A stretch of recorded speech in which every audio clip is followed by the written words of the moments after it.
The GFX 100RF is a very unique camera. It's the world's smallest 100 megapixel camera by far. It is pretty lightweight, 740 grams, including the lens, and above all it's slim, so you can easily fit it into any bag and walk around with it the whole day without noticing it that much. And I have been so intrigued by this camera that I asked Fujifilm a week ago if I could borrow one to make a review video, and they said yes. So I've been using it now daily for the last week, and in this video I'm gonna share my thoughts about this camera with you, its quirks, its downsides, its upsides, and who I think this camera is for. First of all, let's look at the build and the buttons and dials. I have been a bit disappointed earlier with Fujifilm cameras and their buttons and dials. I didn't think that they felt as good as on Sony cameras, on Canon cameras, or on OM system cameras. But I'm happy to report that on the 100RF, I think it feels well built. The buttons feel good, the dials feel good.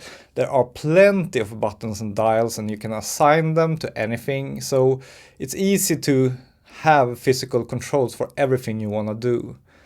The only exception is, I think, the joystick. For whatever reason, it feels very mushy and you have to press it pretty far to get it to actually do something. Other than that, I think it gets a pass from me. It's pretty good when it comes to the build quality and overall feel. One thing I really like is the leaf shutter and how silent it is. It's almost impossible to hear the shutter of this camera unless you are in a very quiet room. If you're out and about, it's pretty much impossible to hear it. So that's nice. Another thing I think is very good is the EVF. It's pretty high resolution and you have really good detail and a good refresh rate, so it's very easy to see what you're actually getting when you're taking a photo. I like that it doesn't say Fujifilm on the front. It's nice and clean and discreet, and that is exactly what you want in a camera like this. Maybe they got inspired by Leica. I mean, they charge a lot of extra money for the model without the logo on the front. And I think most people prefer not to have it there. Let's talk about my user experience with this camera and how it felt to use it as my primary camera for a week. My background is that I've never shot anything near 100 megapixels. Most of my cameras are 25 megapixels or around there. And I'm used to shooting RAW. I always shoot RAW, I never shoot JPEG, and I'm used to editing the photos afterwards in Lightroom. But with this camera I felt like maybe I should just embrace what Fujifilm wants me to do here, or what I think they want me to do here, which is to shoot in JPEG, use the crop dial on the front to zoom in where it is appropriate. That way the lens, which corresponds to a 28mm equivalent, can go all the way into 63mm equivalent, so I can get slight telephoto look by just cropping into the center. Of course, I get less resolution then, but even when I zoom in like a lot with the crop dial on the front of the camera, I still get around 20 megapixel photos. So it still is like very, very usable in most situations. And also I decided to use the aspect ratio dial a lot, mostly because it's actually a lot of fun. A lot of photos look a lot better, for example, if you put them in a cinema-like super wide format. So I played around a lot with that, and one day after working up some courage, I even disabled the saving of RAW files. And I only shot in HEIC or HEIF or what it's called, and JPEG.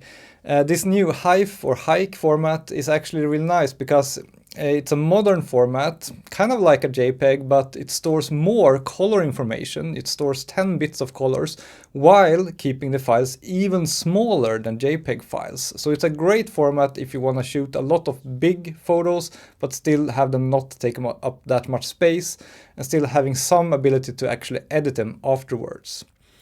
And let me tell you, I really loved the experience of using the aspect ratio dial, the crop dial on the front of the camera, and the Fujifilm simulations, and only shooting in JPEG.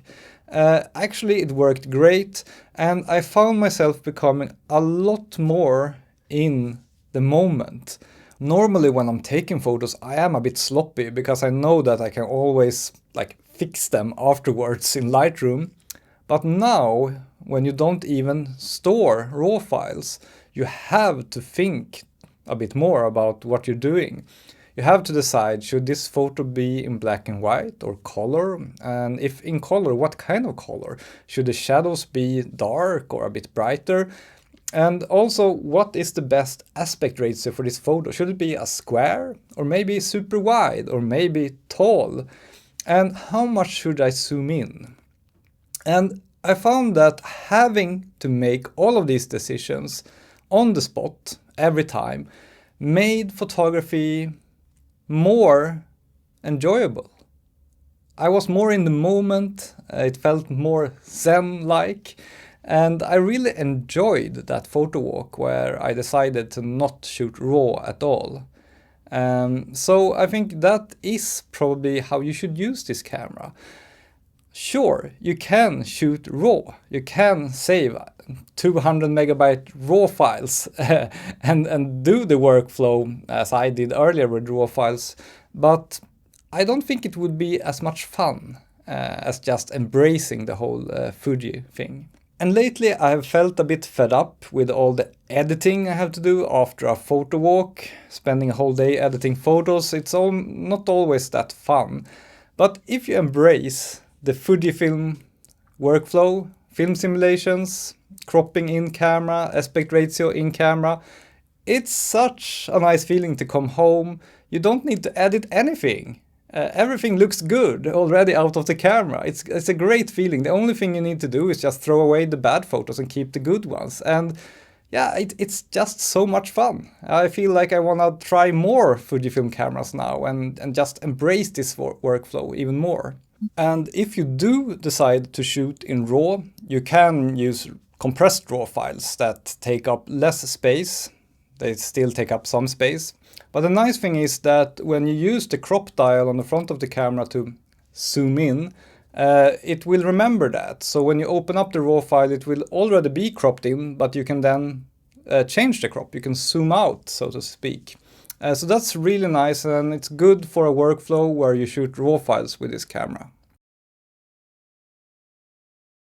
I watched some other reviews of this camera, and many of them complain that the lens is too slow, that they wanted a faster lens in this camera. Yeah, it's an f4 lens, so if shallow depth of field or a medium format look is what you're after, you would definitely not get it with this camera.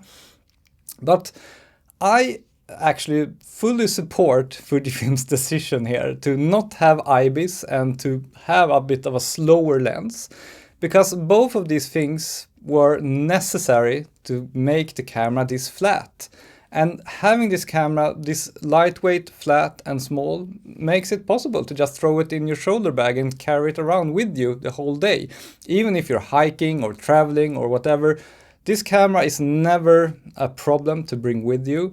If this camera would have had a faster lens, imagine for example that it would have a 55mm f1 2.5 lens as in the Hasselblad kit you can buy, the X2D kit, then then this camera would be a lot bigger, a lot heavier, maybe even more expensive as well, and it would not be the same experience. You would not have this camera with you everywhere every day if it was that big and heavy. I don't think so. So I think actually Fujifilm made the right decision here. This camera is great, I think, for certain use cases. Shallow depth of field is not one of them, but there are other use cases where this camera really can shine. So who is this camera for?